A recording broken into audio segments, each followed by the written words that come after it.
সরষের ভিতরে ভূত থাকলে আজকে আবু সাইদ মুক্ত যে রক্ত দিয়েছে, যা আত্মহতি, এটা প্রকৃত মূল্যায়ন কিন্তু হবে না।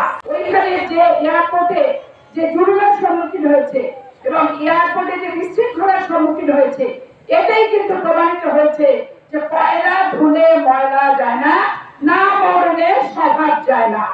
আজকে আমি অবাক হয়ে গেলাম, আজকে আমি ভীষণভাবে অবাক হয়ে গেলাম যে আওয়ামী লীগ 15 বছর বিনা ভোটে বাংলাদেশে রাষ্ট্রীয় ক্ষমতা থাকলো এবং বাংলাদেশে তাদের দলে প্রত্যেকটি মানুষকে নিরাপত্তাহীনতায় ফেলে দিয়ে ওই যত মন্ত্রী এমপি আমলা কর্মকর্তাদের নিয়ে তারা নিরাপদে বিভিন্ন দেশে চলে গেল। অথচ তারা নিউ ইয়র্কে যে ঘটনাগুলো ঘটাচ্ছে, দিল্লিতে যে ঘটনাগুলো ঘটাচ্ছে, তাদের অরিজিনাল আওয়ামী লীগ প্রেমিক কত মানুষ যারা 15 বছরে কিন্তু ভোট দিতে পারে নাই, তাদের নিরাপত্তার কথাটাও কিন্তু আজকে বর্তমান সরকার যাওয়ার পরে আওয়ামী লীগ যে আচরণ করলো, তাদের নিরাপত্তার কথাটাও কিন্তু একটি বারের জন্য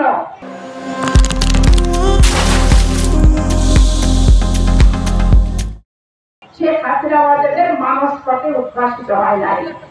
এটাতে আমি খুবই মর্মবেদনায় ঢুকছি যে আমরা মানুষ, আমরা অপরাধ করলে আমাদের একটা অনুশোচনা থাকা উচিত, অথচ শেখ হাসিনার কোনো অনুশোচনা নাই।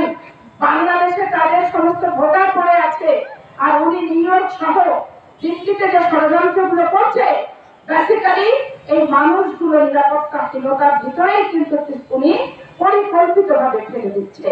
এইটা নিউ ইয়র্কের যে ঘটনা ঘটেছে, আমি তীব্র ভাষায় তার নিন্দা জ্ঞাপন করছি। পাশাপাশি ডক্টর ইউনূস সাহেব সরষের ভিতরে ভূত আছে, কেউ স্ক্রিপ্টটি বেড়ে গেল আর কেউ বেরোতে পারলো না, সেখানে কোপের মুখে পড়লো, আপনি অবশ্যই এটাকে তদন্ত আপনাকে করা উচিত এবং সরষের ভিতরে আগে ভূত তাড়ান। সরষের ভিতরে ভূত থাকলে আজকে আবু সাইদ মুক্ত যে রক্ত দিয়েছে, যা আত্মহতি, এটা প্রকৃত মূল্যায়ন কিন্তু হবে না। এটা আপনাদেরকে চিন্তা করতে হবে।